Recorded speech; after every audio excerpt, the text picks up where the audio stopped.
సమస్యలపై పోరాటానికి స్కీమ్ వర్కర్లు సిద్ధమవుతున్నారు. దేశవ్యాప్తంగా 1 కోటి మందికి పైగా స్కీమ్ వర్కర్లు ఈ నెల 17న సమ్మె చేయాలని నిర్ణయించారు. స్కీమ్ వర్కర్ల సమస్యలపై టీమాస్ ఆధ్వర్యంలో హైదరాబాద్ సుందరయ్య విజ్ఞాన కేంద్రంలో రౌండ్ టేబుల్ సమావేశం జరిగింది. సమ్మెకు టీమాస్ ఫోరం మద్దతు ప్రకటించింది.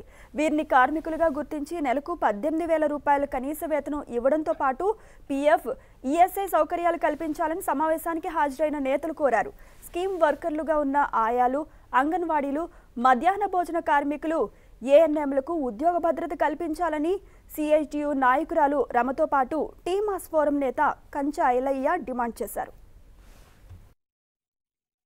ఫిబ్రవరిలో పెట్టే బడ్జెట్లో ఈ స్కీమ్లన్నిటికీ బడ్జెట్ పెంచాలని, అట్లాగే వీటిని ప్రభుత్వ శాఖలుగా గుర్తించాలని, స్కీమ్ వర్కర్లకు కనీస వేతనం 18,000కు తగ్గకుండా నిర్ణయం చేయాలి, పెన్షన్ 3,000కు తగ్గకుండా ఇవ్వాలని, తదితర సమస్యల పరిష్కారం కోసం జనవరి 17న దేశవ్యాప్తంగా స్కీమ్ వర్కర్లందరూ ఒకరోజు సమ్మె చేయాలని కేంద్ర రాష్ట్ర కార్మిక సంఘాలు నిర్ణయం చేశాయి.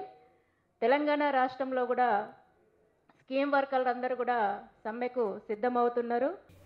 ప్రకటన చేస్తాము, ఉద్యోగాలు భర్తీ చేస్తామని చెప్తారు, కానీ వాళ్ళు ఇవ్వలేని ఎకానమీ ఉన్నారు. ఈ ఎకానమీని మనం సెట్ చేయాలి అంటే డెఫినెట్గా కేంద్ర రాష్ట్ర సంబంధాలు మారాలి. మొత్తం బీజేపీ దీన్ని మార్చేసింది. ప్లానింగ్ కమిషన్ మారిన తర్వాత మొత్తం సిస్టమ్ కొలాప్స్ అయింది. దీనికోసం కనుక ఒక దేశ స్థాయి సంఘర్షణ జరగకపోతే ఇంకా కోట్ల ఆత్మహత్యలు అయ్యే పరిస్థితి.